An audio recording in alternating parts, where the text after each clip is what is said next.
how do you feel about your fabric collection? If there are any uncomfortable feelings that are preventing you from feeling excited and inspired by what you have, it might be time to consciously reduce how much you own. Last week in episode 180, we heard from a bunch of lovely Check Your Thread listeners who have successfully reduced their fabric stashes, and they shared what mindset shifts and practical steps work for them. This episode is another installment with even more tips and tactics that just might work for you as well. So stick around a few minutes for those. Welcome to Check Your Thread, the podcast that will help you sew more sustainably. My name's Zoe and I'm obsessed with sewing. I've been blogging about it for over 16 years and I'm the creator and host of the popular handmade wardrobe challenge, Me Made May. But, like many people, I've become increasingly concerned about the climate crisis and I'm looking at the way that my lifestyle contributes to it. So in this podcast, I'll be nerding out about making clothes whilst exploring how to minimise the negative impact that it may have. I really hope you'll join me in this journey. Hi lovely one, thank you for hitting play on this episode. I've deliberately made this episode and the last one a bit shorter than a lot of the Check Your Thread episodes in the hopes that you've been able to fit them into your listening schedule a bit easier. I don't know about you, but I often look at the length of episodes in my feed when choosing what to listen to. I'd be really interested in hearing what lengths of episodes you prefer. So if you have any strong opinions or preferences, drop me a line to zoe@checkyourthread.com or you can message me on Instagram @checkyourthread.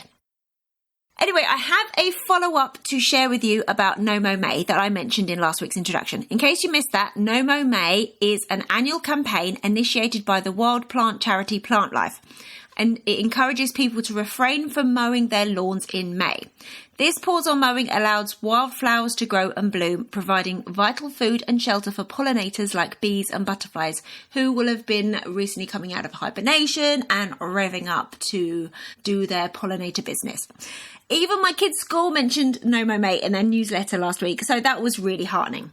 Anyway, the follow-up I want to share with you came from a lovely listener called Bonnie. Bonnie writes, I wanted to reach out because you mentioned No Mow May at the top of your episode this week. I grow a meadow, so I have a tip other listeners may be able to use. I live in a more rural area in West Michigan. Michigan? I can't pronounce that. Michigan, sorry. In the United States, and I have about half an acre in front of my home that I've been re-meadowing for the last 5 years. My meadow is huge and not everyone can plant perennials the way that I am able because of space or time constraints or homeowner associations or city rules. However, there is something that I do that helps make things look more presentable for my lawn-conscious neighbours while still allowing a full meadow, so it can help with No Mow May too. I mow the border of my lawn by the road and then I mow 10 feet out from my house and then I mow along the edges to make a rough rectangle. But I leave my meadow long all year long. This border around the meadow helps it look intentional and I don't have teenagers constantly knocking on my door to ask if I need to hire someone to mow anymore, which is sweet but still. Just adding a border to an otherwise unmowed area gives it an intentional look. I also have signs saying Pollinator Sanctuary and Wildlife Refuge on my fence posts by the road, and that helps too. Those are awesome tips. Thank you so much, Bonnie. If you're concerned about grumpy neighbours complaining about your unkempt lawn, you could try, as Bonnie suggests, and just mow around the edge. And those signs are a genius idea too, because they will help plant the seed, excuse the pun, in people's minds even more directly that caring for wildlife and pollinators is something that we should prioritise. So big thanks this week to new patrons Joanne, Chloe and Jen for signing up to support the podcast via Patreon. I am incredibly grateful to you for stepping up to help me make this podcast happen. And I also want to say thanks to the patrons who have chosen to cancel their membership this week as well. Thank you so much for the support that you were able to give. And I really hope you continue to listen to and enjoy the podcast. And of course, I hope you enjoyed this episode. So again, huge thanks to everyone who submitted their story of what worked for them when they decided to reduce their fabric stash. And again, huge thanks to Lindsay Ashworth Fraser, my lovely friend and Check Your Thread community member, for voicing some of these written submissions. You can follow Lindsay on Instagram @Lindsay Ashworth Fraser. So next week we have the last instalment of the Fabric Stash Reduction mini-series. It's going to be all about how to organise a fabric swap, which has got to be one of the very best and most fun ways to de-stash. Until then, take care of yourself, take care of your loved ones, and those in the wider global community in whatever way you can. My thoughts right now are particularly with those who are in Sudan and in Gaza. Personally, I've been making donations to the refugee charity Choose Love, but there are lots of other awesome organisations who are trying to support those suffering if you can afford to make a donation yourself. And for our pollinator friends, please continue to not mow your lawn or mow a border around it and leave the rest. And enjoy.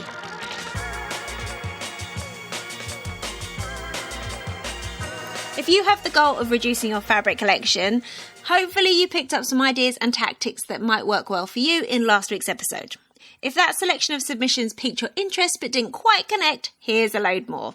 Let me remind you, the prompt that I set out for listeners was, why did you decide you wanted and or needed to reduce the amount of fabric you owned? Was there a particular trigger? How did you approach reducing your stash? What practical steps did you take? Did you keep track of your progress at all? If so, what methods did you use? And was there anything else you'd like to add? Right, so let's get started with a great and super hopeful submission from Morgan. Morgan writes, I've known for a while that my collecting tendencies are at odds with what makes me content and creative. But it was helping my parents downsize after 50 years in their house, including hobby supplies and in-progress projects that never got finished, finally spurred me on to break a cycle of buying extra sewing supplies. Seeing those incomplete projects and unused supplies finally helped me to connect the act of buying extra fabric with how overwhelmed I felt to have all those fabrics in my possession, and to realise that each piece was actually adding an item on my to-sew list. I counted my full-length pieces of fabric, and since last fall I've slowly sewn up the majority of what I had. A month ago I was shocked to find that I'd achieved a count that I had imagined would make me feel well stocked but not encumbered. Even more exciting than hitting that specific number, I was able to have the experience I had fantasized about. My supplies weren't overwhelming, and I felt free to pick a project, buy fabric for it, with no extras jumping into my shopping cart, and sew it up immediately. I'm hopeful that this experience will give me positive reinforcement. Oh, I love that idea of having a stash that allows you to feel well stocked but not encumbered. That's the balance that I think we're all trying to find, isn't it? The next submission is from Rosanna, read by my lovely friend Lindsay, about a really clever idea of dealing with your sewing resources. Rosanna writes, I really like buying kits with instructional videos, and these have really taught me how to sew. However, I found I've struggled to keep up and ended up with quite a pile of them, which was making me feel guilty for the money I'd spent on them and also the space being used up by them and my other fabric. So I have made a real effort to stop buying them and other fabric until I've reduced the backlog.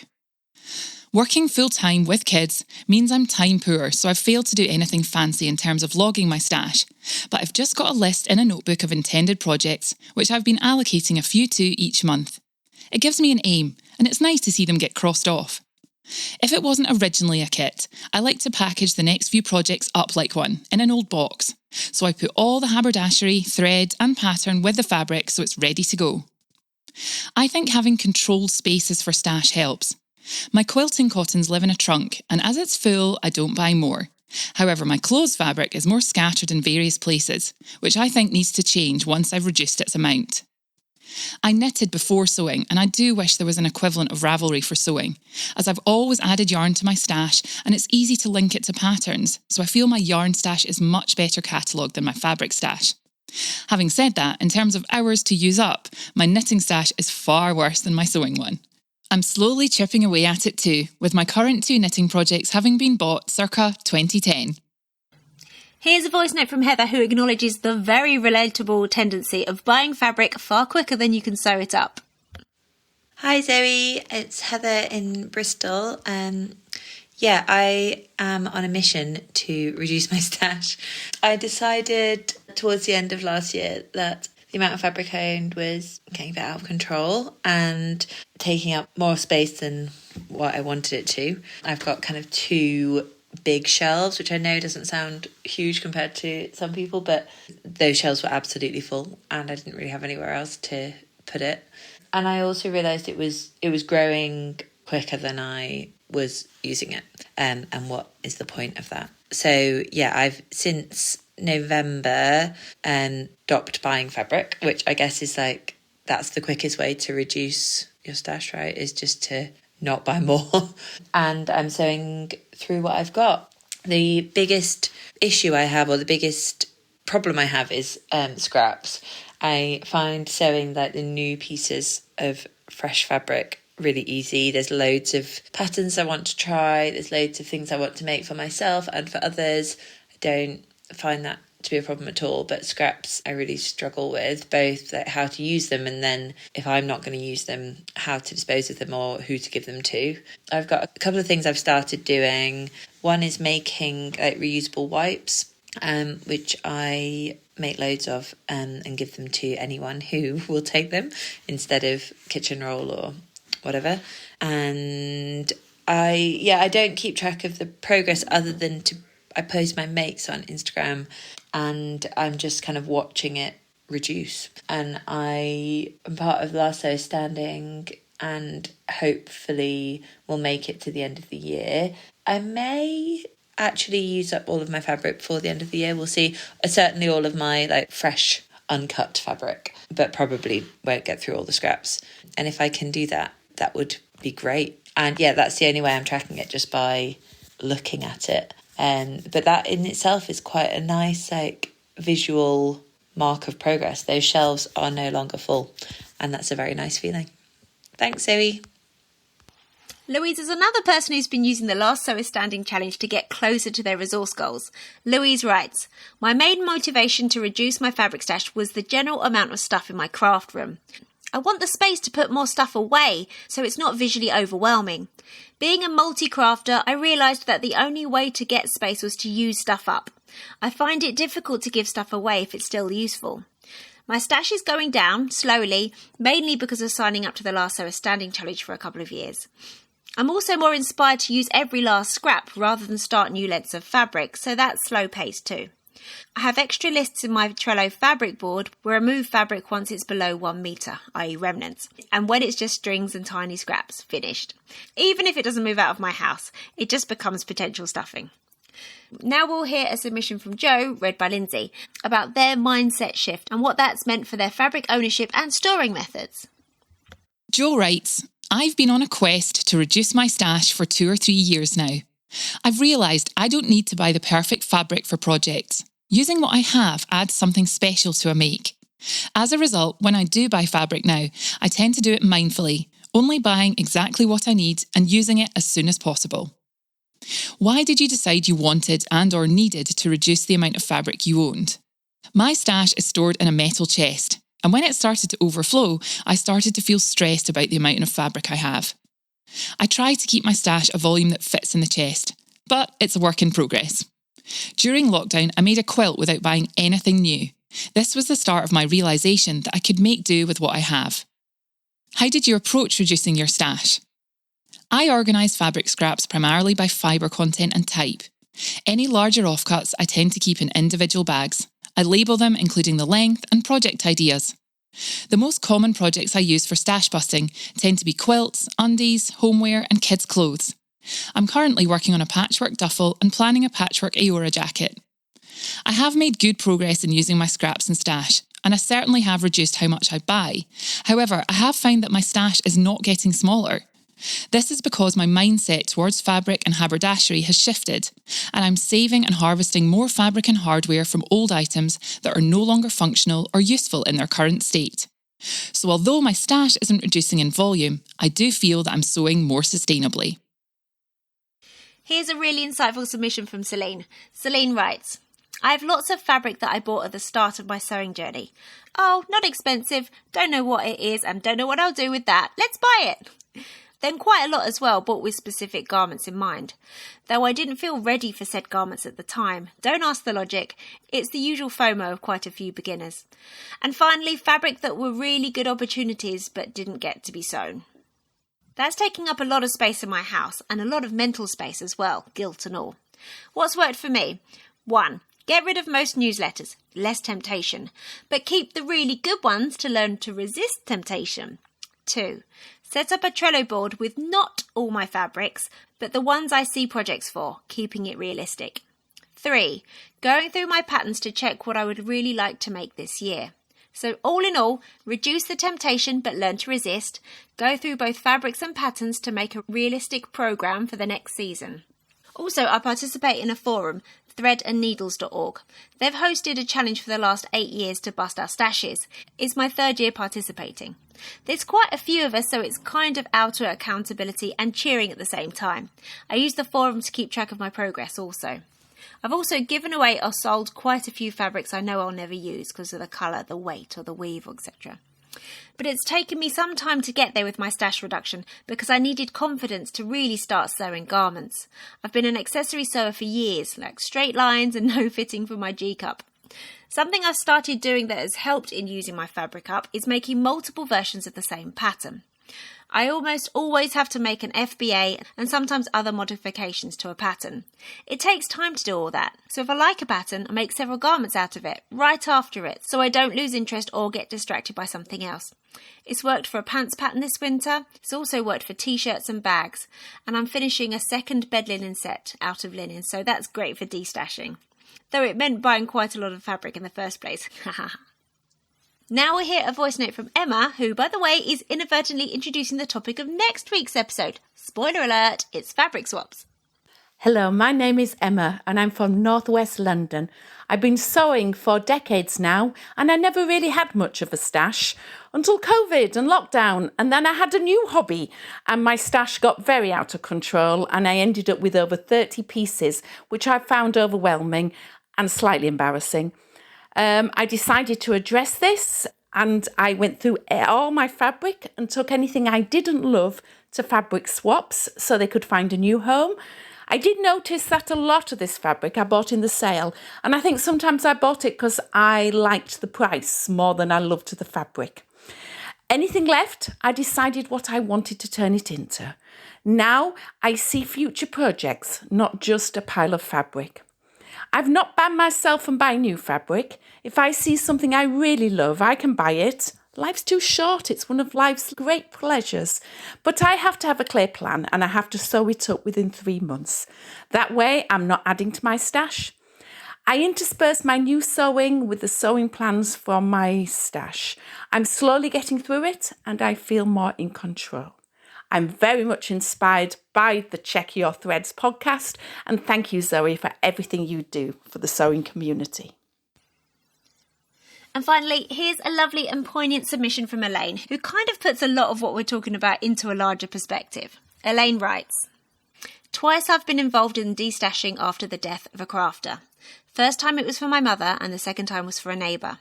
2 things came from both of these experiences. How much joy, love, care and fun gets bundled into the building up of crafting resources. And also the unfettered optimism of how long we may live.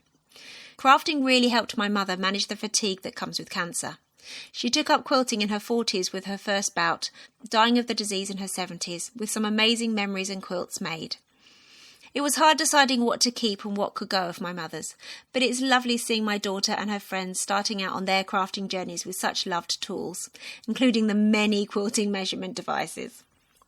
I donated 1 old sewing machine to a charity shop after a clean-up and gave my mother's machine to a younger friend just starting out as a sewist.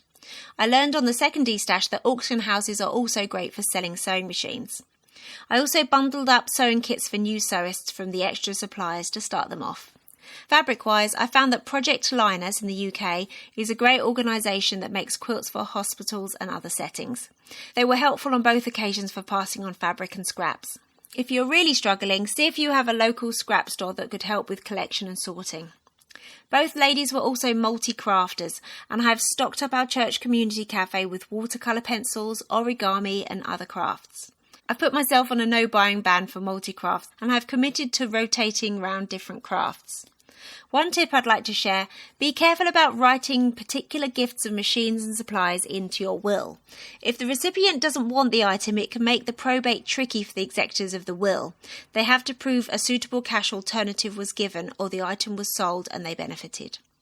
Thanks Elaine for these insights and for the reminder to think about our crafting legacy. Thanks again everyone who submitted their thoughts, feelings, tactics and experiences, and to Lindsay for taking time to give voice to some of the submissions so you didn't get sick of mine. You can find Lindsay on Instagram. I've put her link in the show notes. As always, I'd love to hear your thoughts and responses to this and every topic that I cover on the podcast.